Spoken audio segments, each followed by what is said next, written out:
welcome back to my channel. I hope you're all doing well out there. And today, folks, we're going to head back to Cannon Films territory for an action film that takes place during Christmas. You see a lot of Christmas decorations. I'm not calling it a Christmas film, unlike Die Hard, which I do believe is a Die Hard or a Christmas movie. I know there's a lot of arguing going on online about that over the years, but we're going heading back to Cannon Films territory. Before we get into that, do me a favor, like, comment, and subscribe.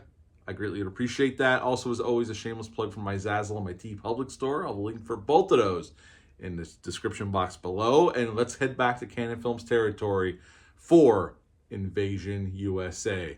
Yes, Invasion USA came out September 27th of 1985. It's rated R. It's an hour and 47 minutes long. Had a budget of $12 million, which at that time was a lot of money for Cannon Films to throw into a movie. And upon release, it made 17 and a half. I think it even did... I can't find the financials, but I've read that it did even better overseas, and then on the rental market, it made a ton of money. So much, in fact, they were talking about making a sequel, and we'll talk about that. The man who came in and directed this film had just directed Missing in Action a year prior to this with Chuck Norris, and that movie made a hell of a lot of money. That's why Cannon Films greenlit this movie right away, and they signed Chuck Norris to a huge deal where they were paying him like $5 million a movie, which was crazy for them, but that's what they did.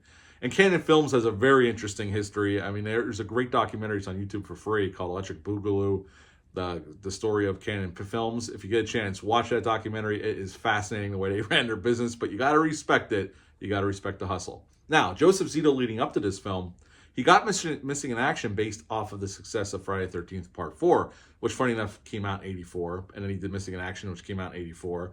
And before that, he did The Prowler in 81 and a little horror movie in the 70s called Blood Rage, which I reviewed a few months ago. And then after this film, he would go off to do Red Scorpion with Dolph Lundgren a few years later. In this film, we got Chuck Norris playing Matt Hunter, which is a perfect name for Chuck Norris. Richard Lynch plays Rostov, our main terrorist, and he is somebody who Matt has come into contact with before, and even Rostov has nightmares about Matt Hunter during the film. All he wants to do is kill him. And the great Billy Drago plays Mickey. He's an arms dealer and drug dealer in this film. He doesn't have a huge role, but I always loved Billy Drago whenever he showed up in films. He just plays that sleazy character so freaking well, and he's great here as this. You know, he's not in the film long. He's great in this small role. He just oozes sleaze, and nobody could out-sleaze Billy Drago. Also, Tom Savini did some of the makeup effects in this film as well, reteaming with Joseph Zito off of The Prowler and Friday the 13th Part 4. Now, this film is basically these terrorists led by Rostov and this other Cuban general plan on invading the U.S. with these small terror cells going out and just causing violence and mayhem all over the place. They're killing kids. They're blowing up neighborhoods, which we'll talk about that scene in a few minutes. They're shooting up and blowing up shopping malls, and Matt Hunter is approached. He's an ex-CIA operative, and he's approached to come in and stop what's going on because the authorities can't handle this. Reluctantly, Matt Hunter ends up getting back into the game because they come and do a hit on him, killing his best friend, and he gets back in. And basically what we have is action scene after action scene until our superhero here, Matt Hunter, takes out all the terrorists, and that's the end of Invasion USA. So what to like about this film? I like Chuck Norris as an action star. Yes, he's not the greatest actor, but he is a legitimate, or was a legitimate, he's still around, but he's much older now. He was a legitimate martial arts champion. He was one of the best in the world, so he could really do that stuff. Now, the odd thing about this film is he doesn't do a whole lot of martial arts in this film. And that was because Joseph Zito even says that there's a great interview with Joseph Zito about 30 minutes long on this, about the making of this film. And he even says, he goes, I didn't know how to shoot martial arts. I knew how to shoot them with a weapon and blowing stuff up, but the martial arts thing, I toned it down because that's not what I felt comfortable with. That's why there's not a lot of martial arts in this film. But I've always appreciated what Chuck brought. I mean, it's stoic, don't say a lot, talk low and slow, and just kick ass. And Chuck does that here in spades. Richard Lynch is great as the main bad guy. I've always, and now this man has since passed away, but he was always great as a bad guy, and he's great here as well as Rostov. The movie, honestly, it sets up what they're trying to do, and then it's just action scene after action scene for the rest of the runtime. Honestly, they stop here and there for a little bit of dialogue about what they're going to do, what's their plan to stop this. But other than that, this is just, after the setup's over, it's one action scene after action scene after action scene. And As a kid, when I first saw this, I remember watching this with my dad. I loved it. I remember renting this from the video store of choice in my hometown, Tamaqua, Pennsylvania, Broad Street Video.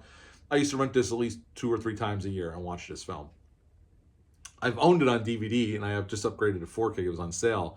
And this Vinegar Syndrome 4K is, if you're a fan of this film, is totally worth the purchase. The transfer is really, really good. It sounds great, and there's a buttload of special features on this film, on this disc, that is definitely worth your while if you're a fan of this movie, and which I am. I'm glad I bought it. It definitely was worthwhile for me anyway, because I like this film.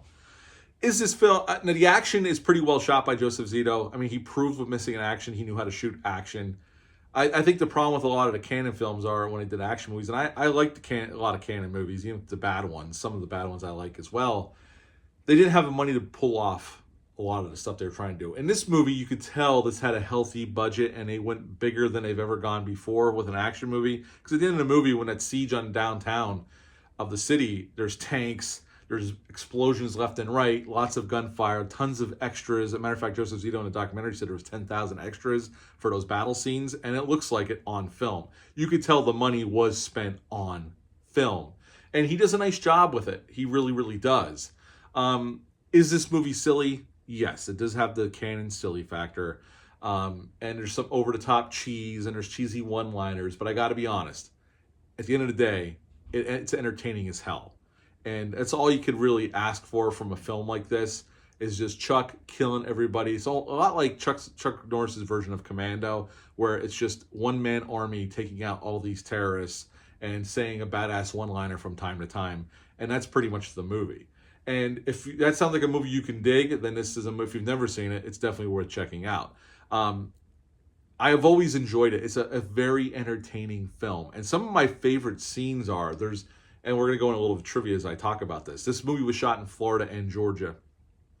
But there's a scene where Rostov and the Cuban general go and are in the back of a pickup truck, drive into this neighborhood, and you see people decorating for Christmas. There's kids playing in the street, football in the street. Really nice setting. All this neighborhood set underneath these trees. Really nice looking neighborhood. And they just pull up a rocket launcher and start blowing up houses. And while, this movie's definitely over the top and cheesy at times, that scene really always left an impression on me. As these families are going in to have dinner and they just blow up the house. They're decorating for Christmas, doing innocent things. Yes, you could say about how Richard Lynch does not reload the rocket launcher. They never show him reloading it, but he blows up like 6 houses. But I've always really appreciated that scene. And they got to blow up those houses for real, because outside of Atlanta, there was an airport. I think it's called Hatfield Airport outside of Atlanta. They were going to expand their runway and their footprint, and they had bought that neighborhood or bought those people out. So they were going to tear them down anyway. So the film went to the film commission. They gave them permission to blow up those houses for real. So all that stuff is for real. And the mall, the shopping mall, was a mall that was being remodeled. So they got permission to shoot that scene in the mall and blow it up and, use squibs in there and have all this chaos, because they were going to tear it apart and rebuild it anyway. So that's pretty cool they got to do that. And they stretched their budget. I mean, again, $12 million, even back then, for what they were able to accomplish with this film, wasn't enough. I mean, considering you got tanks in here, they had full use of National Guard tanks and equipment. That when they come ashore like it's an invasion on D-Day, they actually found a collector that had those boats from World War II, and that's what they used to bring the troops, these terrorists, on shore. And I always like that scene as well. There's some really cool action here. Yes, again, this is basically, and even Joseph Zito said in the interview on this disc, it's basically a comic book film. Chuck Norris is basically a superhero in this movie. One-man army type of stuff. He goes, you weren't meant to take it all that seriously. We were dealing with some serious issues, potential terrorist things, but he goes, I never took it as a serious movie. We were having fun. It was supposed to be a thrill ride and just a fun movie to watch. He goes, I didn't take it all that seriously, and that's not how you're supposed to take it. And if you go in with that mindset, you're going to enjoy yourself with this film. You could do a lot worse. Until 2007, this was the second highest grossing or selling home video release that MGM ever had, and number one was Gone with the Wind. That's how well this did on home video, the home video market. Chuck Norris did most of his own stunts in this film. So, like the stuff of him hanging on the vehicle, that's actually Chuck Norris doing those stunts. And they had a sequel plan. They had a script for a sequel based off this movie because this was a hit for Canon. Even though the gross doesn't seem that high, they did make enough money off it. They thought about making a sequel, and it was going to be called The Avenging Force. Chuck Norris didn't want to do it. He went off to do a different movie for Canon. I don't remember. I think he went off to do Hero and the Terror right after this, or Missing in Action. Missing in Action 3 came later. I think Hero and the Terror came next after this, and then he did some other films. And then he went back to the Missing in Action franchise, I think in 88 or 87. So instead of canceling that movie, they made it with Michael Dudikoff came in and Avenging Force, which I will review after the holidays. I do just pick that up on Blu-ray from Kino Lorber with their sale. Other than that, I don't have anything else on this film. I always enjoyed this film. It's a fun Canon movie. It's one of their bigger action films, and it's competently shot. Joseph Zito does a good job with the movie. Chuck Norris is Chuck Norris here. I mean, he's birthed 1,000 memes based off his movies, and he's glorious here for what he's given to do. Just kick ass and take names, and that's all we expect from a Chuck Norris film. It's violent. They do kill kids. I mean, they don't show it blatantly, but, you know. So they do play rough here, but it's still just a thrill ride. It's a fun movie to watch. I've always enjoyed watching it, and while it's not the greatest action movie ever, I would give this bad boy an 8 out of 10.